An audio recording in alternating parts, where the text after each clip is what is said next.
Hel- Hello and welcome back. We're talking about the future of technology and government. We're going to have Lawrence Hopper and Vicki Martin. I think what's interesting about this is we're looking at it a little bit from a different stage. We talked about the EU this morning. Now we're talking about the UK and Canada. So really getting more of a global feel. You know, to create a better built environment, we need all companies involved in our whole industry and also government to play a huge and crucial role. This panel will be about the future of technology and government. We have Vicki Martin. She's working at Canada Mortgage and Housing Corporation, and we have Lawrence Hopper working in the UK Housing Ministry. I think we should just get started. Are you guys here? Can you hear us? Can you see us? Good morning. Yes, thank you. Good morning. Yeah, I can, yeah. Welcome, guys. Thank you so much. Good morning to Vicki, afternoon for me. All right, so yeah, I'm curious, and I want to hear a little bit more about what you're doing. Housing and policy making is changing in a changing world. Seems to me like a challenge in government. How do you see that, Lawrence? Maybe first. Yeah, hi there. Yeah, so my focus is sort of data and digital infrastructure. So I work, as you said, UK Housing, Communities and Local Government Department. Yeah, I mean, I think huge topic, isn't it? I mean, I think we're all in agreement that we need a far more sort of equitable, far more sort of affordable and transparent system. You know, government, private sector's got a huge role to play.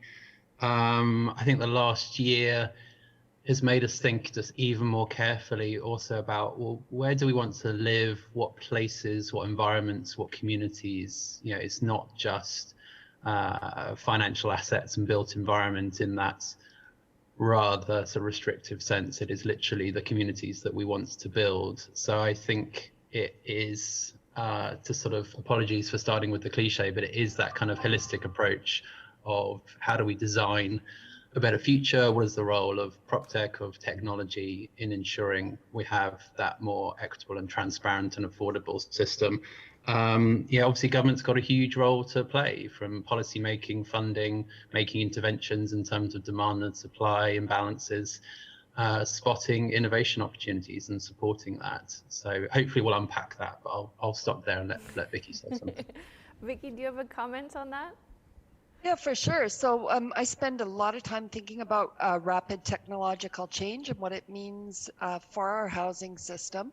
And I think that what it requires is government to be more adaptable, to be able to move much more quickly to achieve the longer term goals Lawrence was talking about.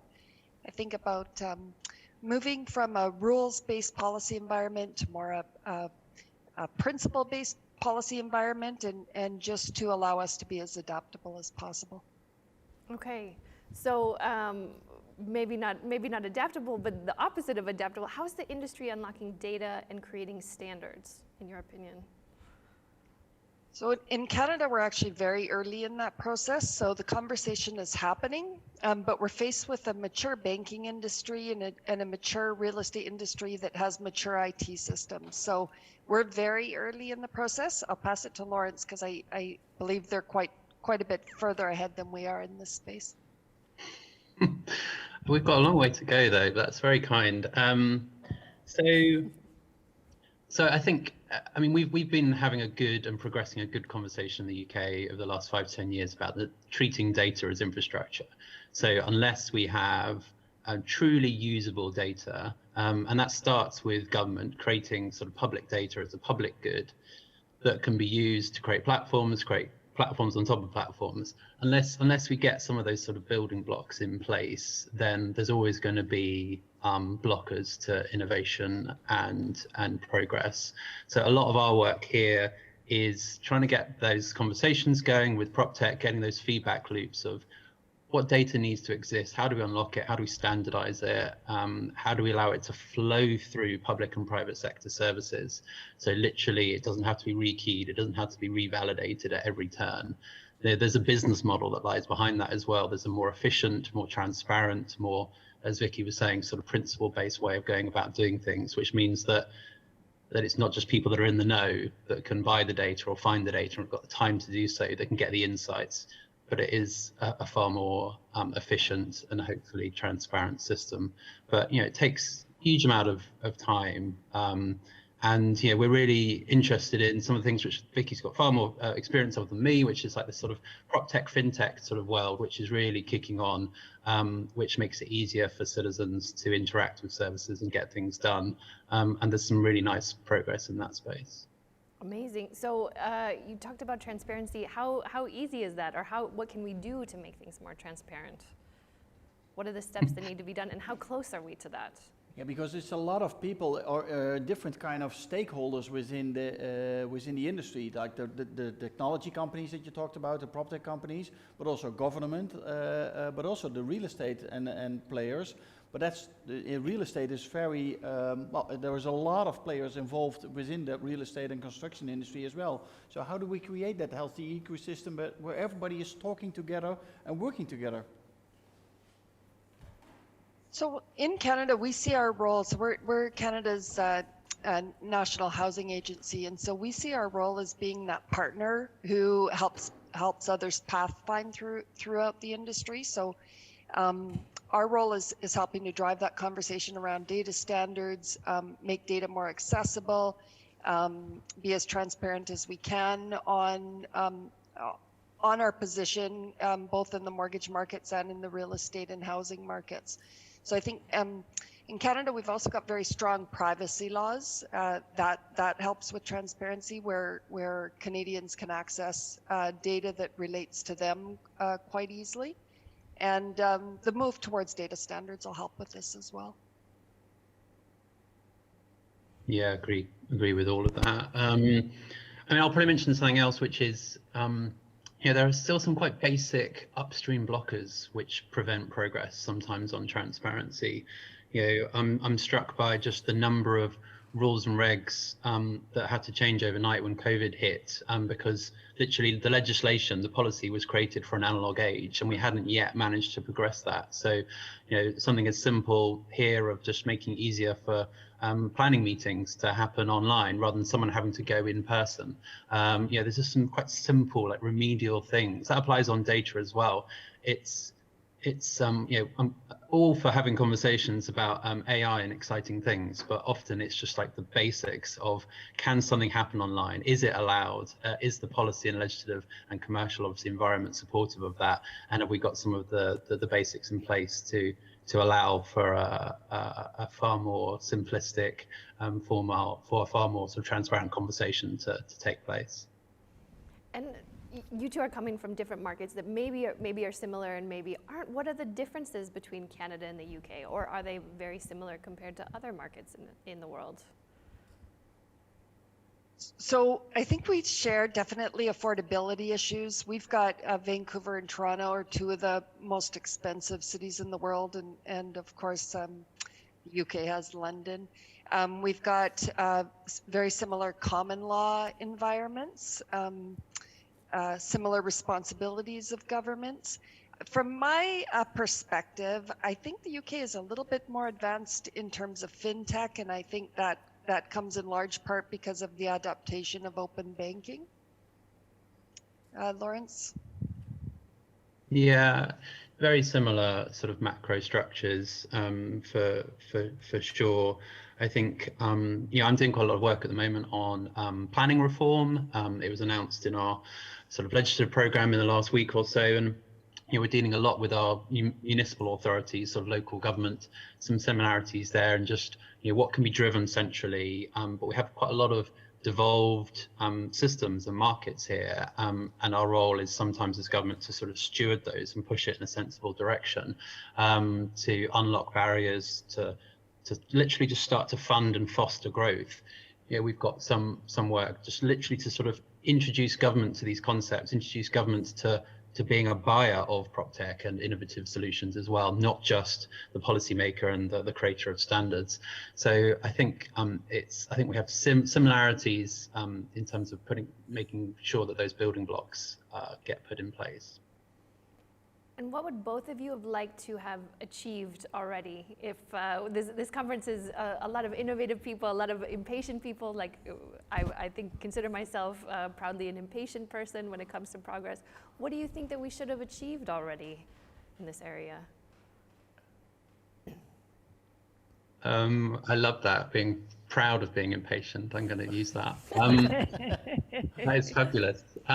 So I'm going to, my bias here is on infrastructure and data and digital and technology. So, you know, I think it is a source of, I think hopefully helpful and constructive frustration for me also, that when it comes to quite basic data and information about maybe mortgage availability, about whether you can build in that conservation area or not, that stuff is just really hard to find and use.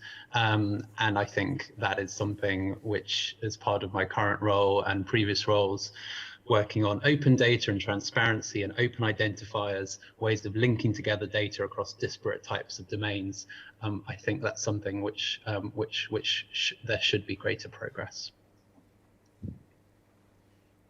And aligned with that, we have a serious housing shortage for the types of housing we need in the areas we need. And so we've got really severe affordability issues, and it's seeping out from our major cities into our urban or rural areas. And so I think what we would have liked to have in place is more supply and more of the right type of supply.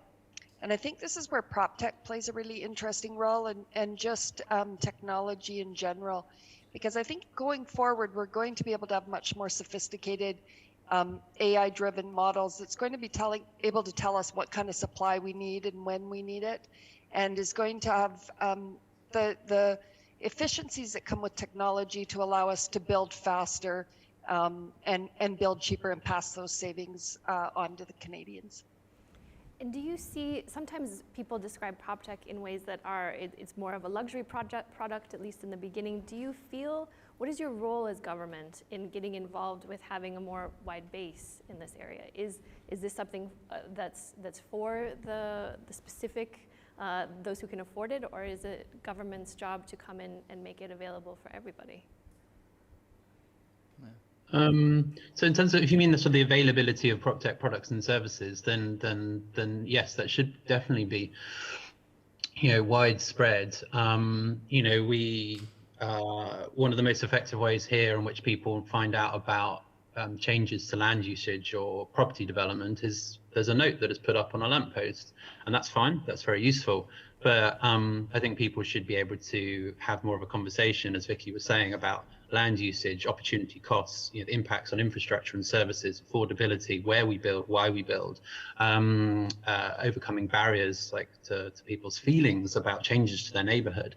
And a lot of those conversations don't happen as frequently by the broad range of people that we'd like to see. So I think, you know, PropTech as ever is not just the technology, it's being that feedback loop of saying, come on, we can design something better, we can engage with citizens more meaningfully. So I think there's a really nice sort of democratic aspect to a lot of the PropTech products and services that I see, and that should be able to be accessed by as many people, councils, whoever it might be, to make use of them. So that's certainly the ambition.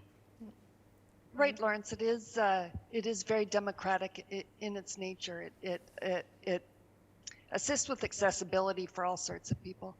At CMHC, we actually have taken this quite seriously. So we've set up a division, hired some extremely intelligent people from a wide variety of sectors, and their focus is on innovation, and PropTech is a huge part of that in the real estate space. We've put significant funding into it. We are helping these companies pathfind and make partnerships. And we've even done some fintech investment directly in startups ourselves. So it's something we're taking seriously and something we'll continue to use to try to address affordability. Amazing. Maybe the last question is a little bit of a vocabulary lesson for some people. So I want to talk about fractional ownership. Now, is this a home or a financial asset? So that's a really big question and one we grapple with. And You know, it's interesting because to Lawrence's point before, what it really does enable is democratization of real estate so that everybody has an opportunity to participate in real estate. But there is concern that what it does is reinforces housing as an investment and perpetuates this affordability issue we have. That said, we are seeing all sorts of companies emerge in Canada with fractional ownership opportunities, both in residential and commercial properties. Okay. Lawrence? I am going to not comment on that one at all. That is beyond me entirely. I'm entirely happy with Vicky's answer, but not my areas of expertise at all. So what would be your best advice for governments that just start helping to to embrace all this? What is the best lesson learned that you can give? Best lesson learned for making better use of prop tech and technology? Yes. Gosh, I mean, for us as government here in the UK, I think we've got as some great people who are helping us, helping this department and others go, look, there's something really exciting here. This is not just about economic growth, but it's also about solving policy issues and improving outcomes. So part of what I try and do in sort of events like this as well is just government has a role to facilitate, convene, to foster markets and encourage innovation. And whether you have funding or not, but just making that conversation happen to a greater extent is hopefully going to support the industry and support PropTech. So. What is it for you, Vicki? For us, it'd be around developing partnerships. So developing partnerships with different levels of government, developing partnerships with technology companies, with developers, with nonprofits, because it's a big goal, getting everybody a house they can afford. And if we work together, we're more likely to get there. Yeah, start working together. Very important. Well, thank you very much for being with us from Canada, Vicki, and from the UK, Lawrence. I hope to see you soon. Thanks for the opportunity. Have a great day. Thank you. You too. Bye-bye. Thanks very much. Bye-bye. Thank you very much. Bye-bye.